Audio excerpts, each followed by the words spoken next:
This isn't just about politics, it's about power, and how the US Constitution is slowly being bypassed by the very people sworn to protect it. Let's break down how each branch of government is overreaching, and how we the people can fix it. Congress is supposed to represent the people making big decisions like declaring war.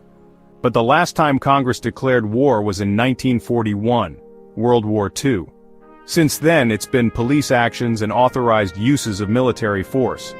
Congress has also gotten good at passing vague, massive bills outsourcing governing to unelected bureaucrats. And then there's the executive branch. Congress has given the president a big shovel, whispering, "Just a little dig, no one will notice." So, what can we do? First, term limits for Congress. These folks shouldn't be career politicians. Secondly, Congress needs to reclaim its power from the executive branch.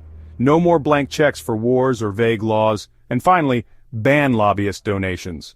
Politicians should be beholden to the people, not corporations. The presidency is supposed to execute laws, not rewrite the Constitution with a pen.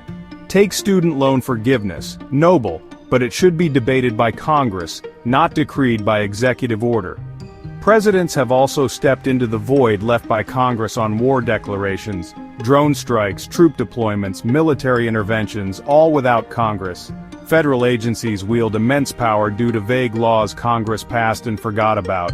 The Constitution is old, but that doesn't mean the president gets to fill in the blanks. So how do we rein in executive power? First, put an expiration date on executive orders, say 60 days. If Congress likes it, they can pass it as a law.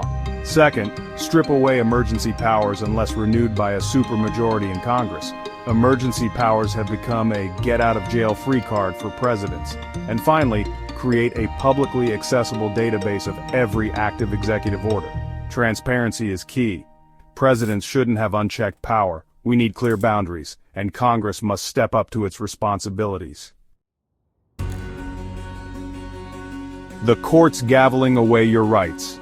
The Supreme Court is supposed to be the calm, rational voice interpreting the law, but lately it's been legislating from the bench. Judges are making sweeping pronouncements on everything from health care to voting rights. And because they have lifetime appointments, they're accountable to no one. Overturning laws passed by elected officials seems to be happening more often. Politically motivated rulings are becoming the norm. So how do we fix this? First, term limits for Supreme Court justices, 18 years non-renewable. Every president gets to appoint at least one justice. Second, mandatory retirement age 75. We need fresh perspectives. And finally, a binding judicial ethics code with a disciplinary panel.